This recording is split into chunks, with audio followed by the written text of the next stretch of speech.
the Joe Blog studio today. I'm actually down at the beach. So which beach am I at? I'm at St Kilda Beach in Melbourne, Australia. So if you followed me, you'll know that I did a live stream recently on the plane to Melbourne, Australia. I'm now here doing a live stream down here on the beach. And one of the reasons I'm doing this is because I'm trying to change things up a bit. If you follow me, you'll know I posted a video recently saying I needed to change my working practices. I was just going insane, sitting in the Joe Blog studio, just looking at the four walls and talking about the same stuff and not getting to see anything in the real world. So decided to do an extreme trip to Australia, go whatever it is, 10,000 miles on a plane, 24 hours down here, just to check out the beach and be able to come live to you from the other side of the world. And one of the reasons is obviously it's I'm in the southern hemisphere now, so it's summer down here, so nice and warm. That's why I've got the shades on. So apologies for anybody who doesn't like me in shades, but it's to protect my vision. Oh, I can see that some people have joined, so hello to anyone who's on. It's probably only me and you, and that's it. And actually, I went to the Australian Open yesterday, and somebody came up to me and said, "Hey, are you Joe Blogs?" And I said, "I am." And so I did a selfie with them, and he said he and his dad watched the show. So if you're in Melbourne and you see me wandering around down the beach here, or who knows where, then feel free to come up and say hello, and I'd be very happy to have a chat with you and take a selfie or whatever. But the reason that I'm doing this live stream today isn't just to talk about the beach and me, it's to talk about the fact that the deal has now been signed between the USA and NATO. Well, I don't think the ink has dried just yet, but the terms of the deal seem to have been agreed between Donald Trump and Mark Rutte, who's the Secretary General of NATO.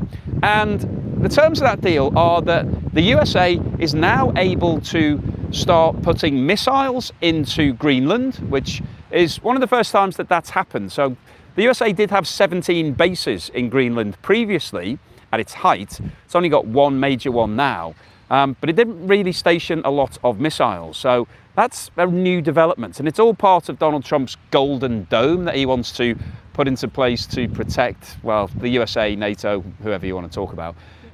So that's a new development from the USA and Greenland's perspective. And the other thing that's in that deal is that the USA is now going to have the rights to mine some of the rare earth minerals and other minerals that are located in Greenland. So, and the rationale behind that is that it's to stop China from doing it, because China's obviously got a very strong position at the moment in terms of rare earths and other types of minerals. So it's basically a defensive strategy to prevent China becoming even more dominant. And in exchange for that, Donald Trump has agreed to firstly not impose the tariffs against the 8 European countries that he was originally threatening to do so. So that's great from those countries' point of view. And also he's agreed that Greenland can remain part of Denmark. So if we take a step back, I did a video on this recently talking about Donald Trump's art of the deal. Whatever you think about Donald Trump, he's a really good negotiator. You know, he knows how to get what he wants. And in the art of the deal, the logic on it is that you start off with an extremely aggressive position. I'll just step here for a second because lots of people walking past me, and I'm going to bump into somebody on a bike in a second. So you start off with a really aggressive position, something that's untenable for everybody, so something outrageous. So in this example, it's the USA needs to own Greenland. We're going to invade it, we're going to take it by military force if we have to, but it's absolutely essential that the US takes Greenland. So everybody then says, oh my God, this is outrageous, this can never happen, nobody's happy about it. You then say, okay, this is definitely happening. So it goes on for a period of time, people then start becoming accustomed to it and saying, this might happen. You know, it's not just talk. The USA might actually invade Greenland. And the fact that they recently invaded Venezuela and are now running the country tells us that it's a possibility. You know, it could actually genuinely happen. So you sow that seed of doubt in everybody's mind that something outrageous is actually feasible. And then eventually you bring the situation back to where you actually wanted it to be. So that's what's happened here. That is the art of the deal. So if we just take a step back and think about what the USA have done and where they are right now, the USA has basically got a situation whereby it's now able to put missiles into Greenland and also mine all of the minerals that are in Greenland for its own benefit. So if the USA had come out with that as a proposal within the last few months, said, okay, what we want to do is put lots and lots of missiles into Greenland and also take all of the minerals out of Greenland, Denmark would have said, oh, no, we don't want that, because we might be potentially triggering some sort of conflict with Russia or China, putting missiles in there. And also, why would we give you our minerals? Because they're ours, that we own them. We don't want you to take them.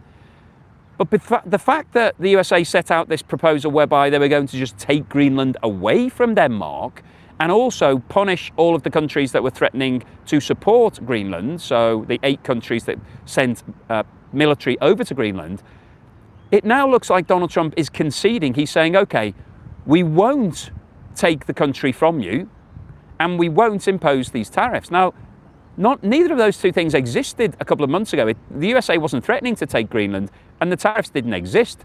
So it's not a huge concession. In fact, there's no concession at all because none of those things existed. But it's really interesting, I think, the way that this deal has come about, that it now feels like Europe has won some sort of, they've avoided the tariffs and they've avoided losing Greenland. But neither of those two things were actually going to happen.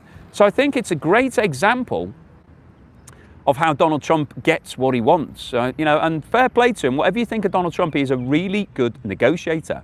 And on a global perspective, it looks like he's now decided that, to come up with a compromise deal, even though he's only compromising against his own previous proposal. So I wanted to post this video really just to talk about that, just to bring you up to speed on what's happened, the fact that Greenland isn't going to be part of the USA, it's not going to be invaded, we're not going to see a military fight between the countries of Europe and the USA. NATO is going to survive, it will continue existing. So all of the negative stuff that we talked about recently, none of it's going to happen. But what is going to happen is that the USA is able now to put missiles into Greenland, which will help it from its offensive Golden Dome proposal, whereby it wants to have this complete shield to be able to protect the USA.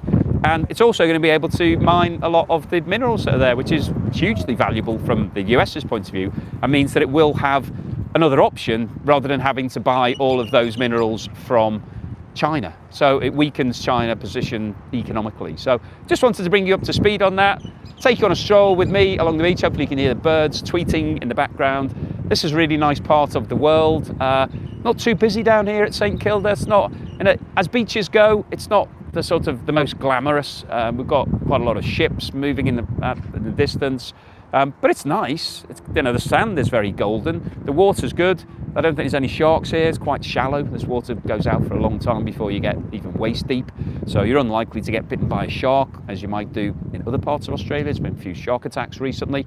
So yeah, I just wanted to bring you down here, talk about why I'm in Australia, just having a little bit of R&R, bit of rest and relaxation, sort of resetting the batteries, thinking about the future of Joe Blogs channel, what I'm going to do, how I'm going to take it forward, because I've been doing it for 5 years, and there comes a point in any business and any whatever you're doing where you have to say, okay, what next? Where's it going? How's it doing?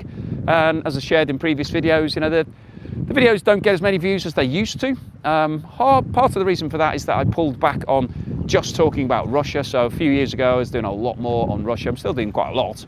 But I think that's been a change, a sort of conscious change of mine. I wanted to move to do more economic coverage of other countries, and also I want to do some other stuff. So I'm doing some food videos, I'm doing some travel videos. It's a bit more fun, it's a bit more interesting for me to do, rather than just doing research and talking about politics all the time, which I know most of you, that's what you're interested in. But hopefully you might enjoy coming with me on the journey to talk about some other stuff and have a look at some more fun things. But yeah, I'm down here to just go through, think about all of those sorts of things. So hopefully you've enjoyed this live stream. If you managed to join me, how many likes have I got? I've got 30 likes. So I don't know how many people, it says 81 people are watching at the moment. So not all the people who are watching have given me a like. See if you can bang that like button and get the likes up a little bit.